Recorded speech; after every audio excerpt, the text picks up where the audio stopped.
Let's bring you thing number two. Citigroup is downgrading U.S. stocks to neutral in the face of recession risk and growth slowdown. The strategists over at Citi say the market is showing signs of what they call a deflating bubble. On the other hand, the bank is optimistic about Chinese stocks, saying it still wants to be exposed to Chinese assets. This despite both U.S. and Chinese stocks seeing double-digit declines year to date. And this Citigroup here is really the latest of the big banks to get a little more cautious, a little more bearish, a little less bullish. We've certainly seen Morgan Stanley be pretty consistently in that camp. But it is interesting here. And the analysts, the strategists, they're saying it'll likely take time for the Fed to react to equity and growth weakness.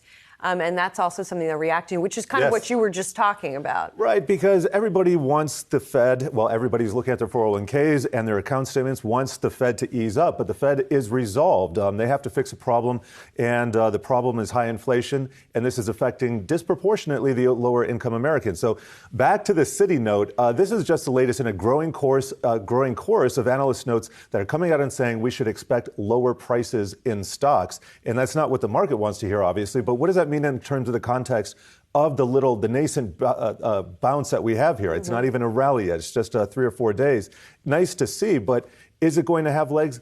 The growing chorus says no. So here's the pain trade. What if we actually got back to record highs? I think it's unlikely at this point, and I think it's going to take a long time because the market is not primed the way it was after the pandemic because we don't have the fiscal stimulus anymore. We don't have that tailwind. We don't have the monetary tailwind. I think the pain trade is actually sideways. It's not going to go down that much. It's not going to go up that much. It's just going to frustrate most investors. And maybe bounce around a lot in that range, which is what we've been seeing a little bit of this week also with the kind of sideways movement. It's interesting to me because even as we are seeing strategists get a little more bearish, money's still going into stocks, and in particular going into U.S. stocks. Yeah, that was interesting. Bank of America pulls from that EPFR global data, which has fund flows. Blikre. And global equity funds had their biggest inflows in 10 weeks last week, $20 billion in the week ended May 25th, and the U.S.